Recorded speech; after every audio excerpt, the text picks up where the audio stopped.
mereka akan layak ke ini daripada Malaysia on merit buat kali pertama dalam sejarah. Satu pencapaian yang sangat luar biasa. Dan kenapa aku cakap benda ni penting, Faiz? Tetapi aku nak sebut kenapa benda ni penting dan bermangkam berumah kuat adalah kerana di fasa yang mana bola sepak Indonesia sering dituduh mengambil jalan singkat.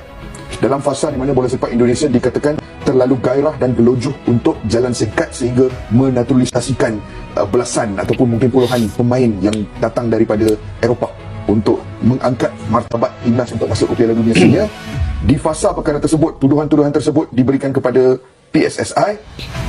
Kejayaan ini membuktikan bahawa ada perancangan dan juga perjalanan yang berlaku dalam direction dan angle yang berbeza.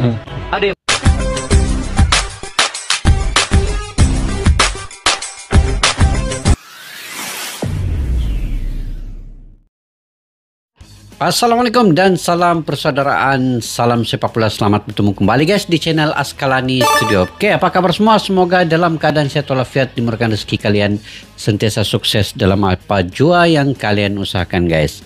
Oke, Indonesia kini sangat diperkatakan terkait dengan sepak bolanya yang hampir menuju ke lolos ke Piala Dunia ya 2026. Dan ini adalah pertama kalinya tim daripada ASEAN ataupun Asia Tenggara yang satu-satunya mencipta rekor baru dalam sepak bola ASEAN ini, karena negara pertama yang sampai sekarang ini ke ronde yang keempat selepas di fase grup di ronde yang ketiga menduduki posisi yang keempat dengan 12 poin.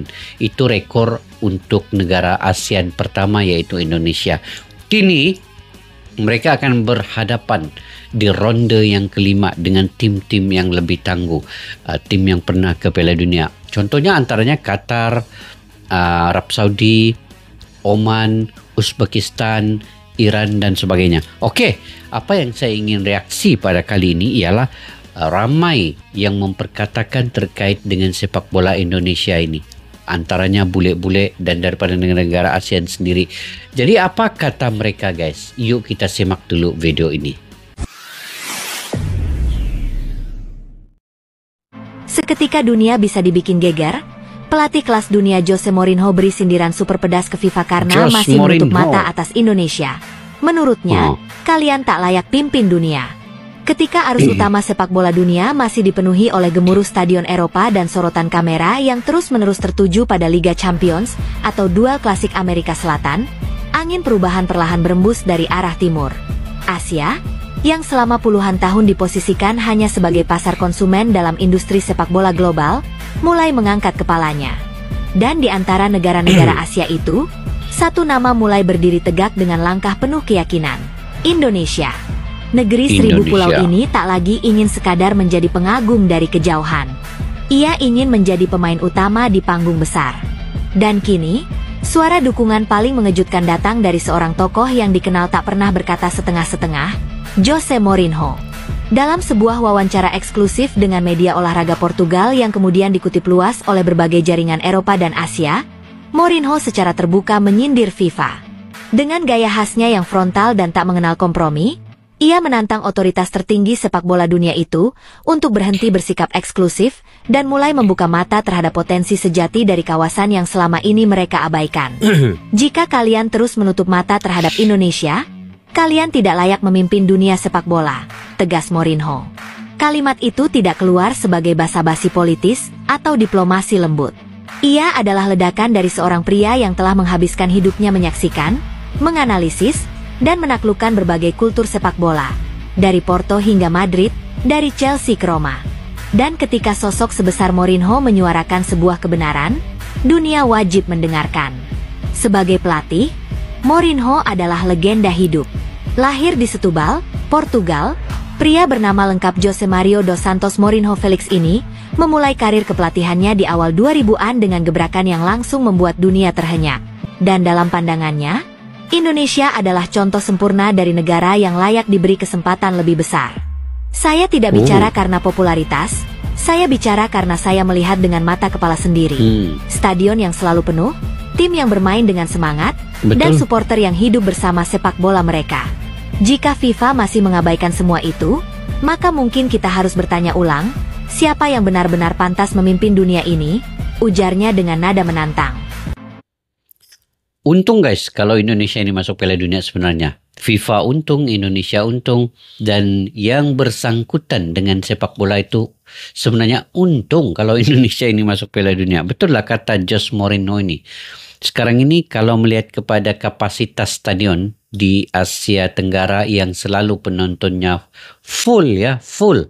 Setiap kali bermain adalah Indonesia. Nah, di situ berapa keuntungan yang datang ke Indonesia, kemudian ke FIFA, itu semua ada manfaatnya kan. Oke, kita lanjut guys. Message to the people of Indonesia. First of all, I would like to say congratulations on your win. This was a fair game, to be honest. It was a really good game. Not for us Bahrainis, of course, but you guys played a really good game. I wish you guys all the goodness and happiness in the world. Just a football match. We had some harsh messages into the back days, but I would like to say يلا حبايبي كل واحد على مخمته ورجعوا حق اشغالكم لا تعوروا راسي لان مالي بارض لكم. I hope you guys all the best in this qualifying. مالت عليكم على وجهكم. Message to the people of Indonesia. First of all, I would like to dia akur juga dengan kekalahan Bahrain di GBK itu tempo hari guys. Kan bagus begitu. Just the sheer talent that Indonesia possesses has gotten them to this stage of World Cup qualifying, seemingly out of nowhere. Yeah, once again, I am left very impressed by Indonesia, truly. And I think if you're from the outside looking in, going into this campaign, you just wouldn't have put anything on Indonesia unless you'd watch the AFC Asian Cup. That'd be the only way I'd trust your opinion. Because this team has just gotten here through sheer, raw Indonesian talent. It's really, really respectful because China, Bahrain, Saudi Arabia, they're all so defensive. But Indonesia just stuck to their guns. They played their offensive style. They had to go through a coaching change. They've gone through player changes as well. Marcelino Ferdinand and Rafael Struijk, they don't even start anymore. That's crazy. They've had to rely on just the next big young player, Romani, for example, and it's worked. Just the sheer talent that Indonesia possesses has gotten them to this stage of World Cup qualifying, seemingly out of nowhere, because they've never been this close to a World Cup. So this is super exciting. I think if you're an Indonesian fan and you get a lucky draw, then suddenly the path starts looking very possible. Yeah. So get excited if you're Indonesia, but it's all going to come down to that draw. Bule pengamat sepak bola luar ini juga sangat excited dengan perubahan yang ada dalam timnas Indonesia ya, dengan pemain-pemain yang ada kini, dan kemungkinan di ronde yang kelima inilah ada tambahan amunisi baru itu. Indonesia akan lebih kuat, lebih bersemangat selepas ini. Jadi pengamat sepak bola luar mulai melihat tim Indonesia ini adalah tim yang membawa perubahan besar dalam sepak bola secara keseluruhannya guys. Mantap. Kubo iri sepak bola Indonesia lebih istimewa. Kalau kata beberapa orang menyebut grup C ini memang udah kayak neraka banget. Dinominasi tim-tim kuat di Asia Tenggara, wajar kemudian nama timnas Indonesia menjadi sorotan dunia. Karena ternyata skuad Garuda juga tak kalah kuatnya. Hal yang kemudian membuat pemain Jepang Kubo mengaku iri dengan perkembangan sepak bola asuhan Patrick Kluivert ini. Sebelumnya, salah satu media lokal negeri Sakura, Tokyo Sport, terkesan dengan populernya sepak bola di Indonesia. Media ini bahkan menyebut setiap Indonesia bermain dihadiri 70.000 penonton yang menyerbu stadion. Dan yang lebih tak masuk akal bagi mereka adalah saat banyak media Indonesia berbondong-bondong meliput latihan timnas Jepang setiap harinya. Di Indonesia, sepak bola adalah olahraga nasional dan memiliki banyak penggemar serta pendukung yang antusias. Tulis Tokyo Sport. Rasa penasaran media lokal Jepang ini membuat mereka sampai menanyakan Takefusa Kubo terkait pendapatnya soal sepak bola di Indonesia. Dan jawaban mengejutkan pun didapat. Pernyataan yang membuat geger masyarakat Jepang saat Kubo mengaku iri dengan Indonesia. Menurut Kubo, sepak bola di Indonesia sangat populer. Berbeda dengan Jepang yang antusiasme terhadap sepak bola telah menurun. Kubo bahkan sampai mengatakan jika saat ini tidak akan ada banyak anak di Jepang yang tertarik dengan sepak bola. Pemberitaan perihal pendapat Kubo soal sepak bola Indonesia ini masih jadi berita populer pertama yang banyak dibaca di Jepang. Tokyo Sport pun membeberkan fakta bahwa gairah sepak bola di Jepang sedang menurun dengan semakin sedikitnya siaran di televisi. Dan dengan melihat antusiasme sepak bola di tanah air seolah membuka perasaan sebenarnya, yakni rasa iri terhadap Indonesia. Kubo iri. Ini Kubo iri guys. Salah satu pemain Jepang yang sangat berkualitas juga menganggap Indonesia ini euforia sepak bolanya itu mulai menaik ya. daripada semua peringkat umur dan juga kelompok orang. Sama ada dewasa, kanak-kanak, yang muda, yang tua itu.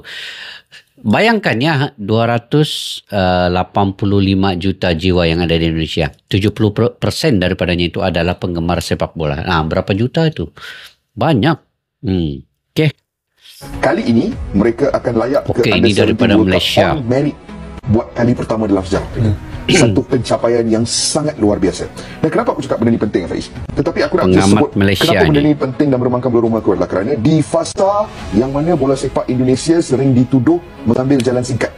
Dalam fasa di mana bola sepak Indonesia dikatakan terlalu gairah dan gelojoh untuk jalan singkat sehingga menaturalisasikan belasan ataupun mungkin puluhan pemain yang datang daripada Eropah untuk mengangkat martabat timnas untuk masuk ke Piala Dunia senior. Di fasa perkara tersebut, tuduhan-tuduhan tersebut diberikan kepada PSSI. Kejayaan ini membuktikan bahawa ada perancangan dan juga perjalanan yang berlaku dalam direction dan angle yang berbeza. Ada yang mencibir prestasi timnas Indonesia U17 di Piala Asia kali ini hanyalah kebetulan ataupun karena regulasinya yang lunak. Namun pengamat bola Malaysia ini punya pandangan lain. Ia bersuara tegas dan mengatakan ini bukan keberuntungan. Ini adalah hasil dari strategi, kerja keras, dan perencanaan yang matang. Senior team is senior team dengan projek short term mereka, tetapi at the younger age level ada satu projek jangka masa lama yang sedang berlaku. Ini bukan sesuatu yang berlaku secara random, ini bukan sesuatu yang akan berlaku just like that. Ini adalah hasil daripada usaha dan tenaga kerja yang telah diletakkan atau dimasukkan sebelum ini. Dan pada puncaknya, kekagumannya pun tak mampu lagi ia sembunyikan. Ia menyebut nama seorang arsitek di balik kebangkitan ini, pelatih jenius yang mulai menyusun potongan kejayaan masa depan, Nova Arianto. Coach Nova is really highly rated di Indonesia. One day kita akan bersama pasal dia. Sangat highly rated dan dia telah meneruskan legasi guru-guru dia sebelum ini dan membawa Indonesia mencipta satu sejarah yang besar. This is an important moment kerana ia menghantar message bahawa perjalanan bola sepak Indonesia pada ketika ini bukan untuk jangka masa pendek sahaja, but there is a long term gain. Bukan pujian sembarangan, ini adalah pengakuan dari luar negeri bahwa Indonesia tak hanya hebat karena naturalisasi, namun Indonesia hebat karena telah menemukan jati diri. Apa yang disampaikan oleh pundit sepak bola Malaysia ini adalah cermin bahwa media mereka mulai memasuki era yang lebih sehat dan beradab. Di saat media dalam negeri kita sendiri sering memberi panggung kepada suara-suara yang tak kredibel, yang gemar melontarkan kritik tanpa dasar, tanpa data, bahkan tanpa empati. Pundit dari negeri jiran justru tampil membawa objektivitas dan kejernihan berpikir. Ironis, tapi inilah kenyataannya. Di saat sebagian pengamat lokal terjebak dalam narasi pendek dan sensasional, pengamat Malaysia ini justru membaca Indonesia dengan mata yang tajam dan hati yang terbuka. Kita tahu rivalitas Indonesia dan Malaysia bukan rivalitas biasa. Ini adalah rivalitas berdarah, penuh luka, penuh bara yang belum padam. Dari stadion ke stadion, dari generasi ke generasi, dendam itu diwariskan sebagai bagian dari emosi kolektif kita. Tapi sebesar apapun dendam, sekeras apapun rivalitas, akal sehat dan objektivitas tetap harus menjadi panglima. Kita boleh tak suka dengan Malaysia. Kita boleh menjadikan rivalitas ini abadi. Karena memang rivalitas ini telah menjadi legenda. Tapi saat kebenaran datang dari mulut lawan, kita harus belajar menanggalkan ego untuk sesaat dan mendengarnya dengan kepala dingin. Karena di puncak tertinggi prestasi, bukan kita yang menyombongkan diri, melainkan dunia yang memberi pengakuan. Dan pengakuan sejati bukan datang dari tepuk tangan kawan, melainkan dari hormat seorang lawan. Dan hari ini, hormat itu datang dari pundit sepak bola Malaysia, bukan supporter, bukan fans, tapi seorang pengamat profesional. Ia tak hanya melihat, tapi mengerti.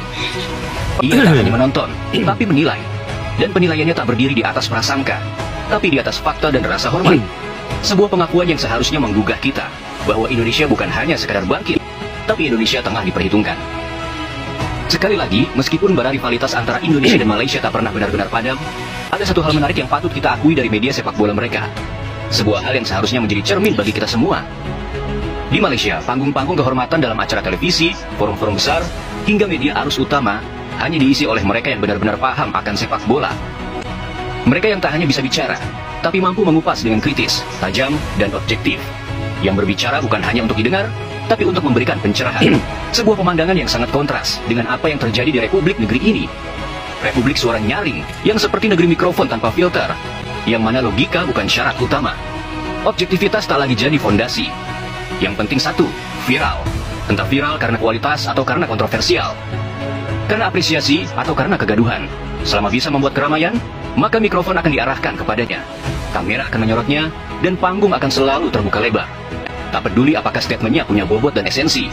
Tak peduli apakah dia mengerti permainan. Di negeri ini, siapapun yang bisa memancing emosi publik akan terus diberikan tempat, seolah kompetensi bisa dikalahkan oleh popularitas, dan kebenaran pun akhirnya dikubur oleh sensasi. Sementara media Malaysia melahirkan pengamat yang menambahkan wawasan, kita justru melanggengkan komentator yang menambah kebingungan. Maka inilah saatnya kita untuk bertanya, apakah kita ingin terus menjadi bangsa yang sekadar gaduh, atau bangsa yang benar-benar membangun? Karena kemajuan sepak bola bukan hanya soal siapa yang bermain di lapangan, tapi juga siapa yang diberi suara di layar kaca. Saking muaknya dengan siklus yang terus berulang, penuh kebisingan, kebingungan, dan omongan tanpa arah, seorang mantan pemain timnas Indonesia Greg Nwokolo akhirnya angkat suara. Bukan hanya komentar biasa, untayan kata yang ia tulis terasa lahir dari hati yang lelah, penuh emosi, dan dibakar oleh keresahan yang mendalam. Greg, atau yang akrab disapa Papa Greg, melemparkan kalimat yang langsung menggelegar ke jagat maya. Tiap hari coach ini beda omongan terus. Apakah orang Indo sangat bodoh, atau justru dia yang terlalu pintar? Serius, aku tanya ini. Kalimat itu bukan hanya protes, itu adalah jeritan hati seorang yang pernah mengabdi, seorang yang tahu persis apa yang terjadi di balik dinding ruang ganti, yang mengerti denyut nadi lapangan lebih dari siapapun, yang hanya tahu bola dari balik studio. Ini bukan suara dari pengamat yang menilai lewat statistik, bukan pula ocehan dari mereka yang sibuk membuat narasi untuk engagement. Ini adalah suara dari mantan prajurit lapangan, ex-timnas Indonesia, yang tahu betul bagaimana rasanya membela merah putih, tahu tekanan, tahu sistem, dan tahu betapa kacaunya jika kepercayaan pada sosok pemimpin mulai runtuh. Ceritanya adalah cermin, bahwa yang lelah bukan cuma supporter, yang bingung bukan cuma netizen. Bahkan mereka yang pernah berdiri paling depan untuk negeri ini pun kini bertanya-tanya, kemana sebenarnya arah media kita? Di saat banyak mantan pemain memilih untuk diam, entah karena lelah, enggan, atau karena memang tak diberi ruang, Papa Greg justru tampil berbeda. Ia tak hanya bersuara, ia mewakili suara nurani. Sebuah penegasan bahwa di negeri ini masih ada insan-insan berkompeten, yang bukan hanya paham sepak bola, tapi juga peduli terhadap arah gerak bangsa di dunia olahraga. Ia berdiri melawan arus narasi-narasi pelin-pelan yang tak objektif, yang lebih sering membingungkan daripada mencerahkan. Namun inilah ironi terbesar kita. Di negeri ini, mantan pemain jarang diberi panggung. Mereka yang pernah berkeringat demi merah putih, mereka yang tahu kerasnya lapangan, justru tersisih dari ruang-ruang diskusi publik. Mengapa? Mungkin karena mereka tak lihai merangkai kata dan beretorika. Mungkin karena mereka terlalu jujur, terlalu lugas, terlalu berbicara sesuai fakta. Dan seperti yang kita tahu, kebenaran yang tak kontroversial jarang menghasilkan rating. Maka acara-acara yang seharusnya jadi wadah edukatif malah berubah jadi arena adu sensasi. Mereka yang bersuara kontroversial terus mendapatkan panggung, terus disorot, terus diperbincangkan. Sementara suara tulus yang ingin membangun nyaris tak terdengar. Lalu apakah netizen tinggal diam? Tentu saja tidak. Netizen pun marah. Tapi dalam kemarahan itu ada satu hal yang harus dijaga.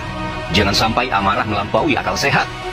Jangan sampai semangat melawan kekeliruan justru menjerumuskan pada pelanggaran hukum. Kemarahan harus diarahkan, bukan dilampiaskan. Karena jika kebenaran ingin menang, maka ia harus menang dengan cara yang benar.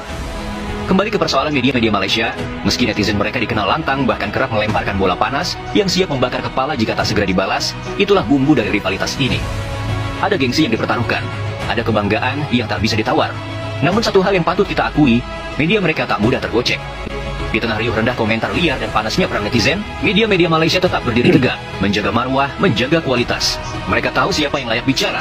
Di sana tak mudah bagi sosok yang hanya pandai berkoar untuk masuk ke layar lebar. Tak ada tempat bagi tukang gaduh tanpa kompetensi untuk tampil di panggung utama.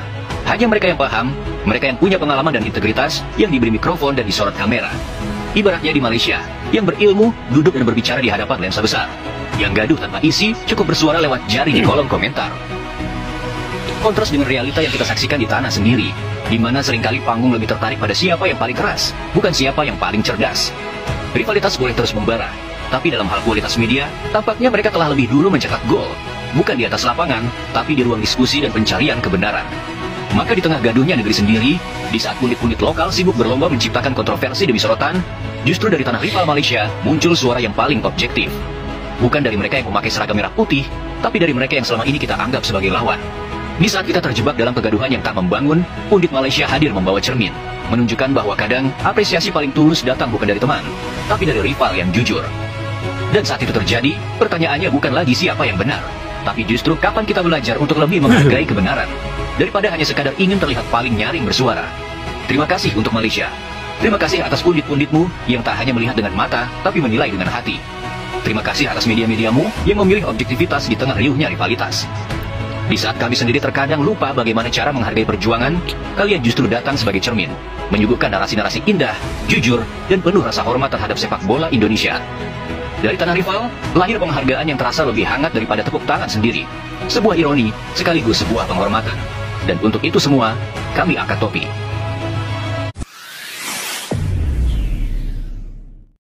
Oke guys, Timnas Indonesia mendapatkan pujian luas dari pelatih, media hingga netizen di luar negeri dan pengamat-pengamat sepak bola. Yang pentingnya mereka mengatakan sejujurnya bahwa Indonesia kini bukan lagi tim yang sembarangan. Atmosfer pendukung dan juga cara permainan Indonesia itu sudah menunjukkan level yang lebih tinggi. Integrasi antara pemain diaspora dan pemain lokal juga mempunyai kualitas teknis dan mental pemain, emosi pemain. Jadi perkembangan taktik dan struktur pemain itu juga menjadi bahan perbincangan daripada pengamat sepak bola di luar sana. Ada juga yang mengatakan semangat juang dan kekompakan pemain-pemain itu sama di bagian lini pertahanan, tengah dan penyerang dengan adanya pemain baru oleh Romini juga mendapat pujian yang membanggakan.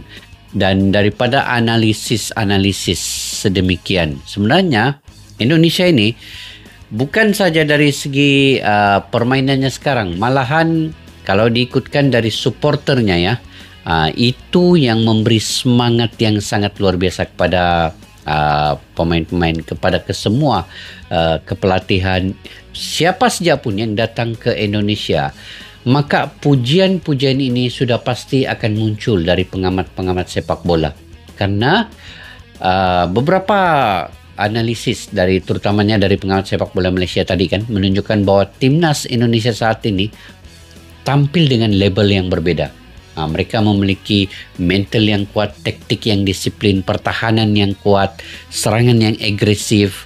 Dan pujian ini sebenarnya bukan sekadar kata-kata manis ya, melainkan pengakuan nyata dari pengamat sepak bola yang memang profesional dalam berbicara terkait dengan sepak bola secara positif dan objektif ini. Dan kalau kita melihat pengamat sepak bola yang profesional dengan yang amatir yang hanya tahu menganalisa secara logik, yang apa dia lihat secara mata kasar tetapi tidak secara mendalam, kayak pengamat sepak bola ini yang memang sudah profesionalismenya itu melihat struktur dalaman dan luaran itu, baru menganalisa, baru memperkatakan, baru memberi pujian. Itu bedanya dengan yang lain. Jadi saya setuju dengan beberapa pendapat pengamat-pengamat sepak bola ini, bukan saja dari negara lainnya, dari Malaysia juga. Ini memperkatakan terkait dengan apa yang ada di Timnas Indonesia kini memang sangat jauh berbeda. Memang kelas Indonesia itu dengan negara-negara yang tinggi seperti Jepang itu memang jauh lagi beda ya. Perlu ada satu lonjakan paradigma, perlu ada tambahan amunisi untuk bersaing dengan tim kayak Jepang. Tetapi ini dengan satu-satunya wakil di ASEAN, Indonesia bisa mengalahkan China, bisa mengalahkan Bahrain, bisa mengalahkan Arab Saudi, bisa imbang dengan Australia ketika main di GBK. Itu sudah cukup sebenarnya, yang memperagakan bahwa timnas Indonesia ini bukan kaleng-kaleng. Dia punya kekuatan yang tersendiri. Ya, oke. Saya pikir itu saja saya punya pandangan pendapat sendiri juga. Jika kalian punya pandangan pendapat sendiri, kalian boleh komentar ya di ruang kolom di bawah. Sampai kita jumpa lagi. Assalamualaikum warahmatullahi wabarakatuh. Bye-bye. Askalani Studio untuk kita channel yang bereaksi tentang apapun yang ada di Indonesia, channel YouTube dari Malaysia di Askalani Studio. Jika mau tahu tentang Indonesia, ayo like and subscribe channel kami Askalani Studio. Askalani Studio.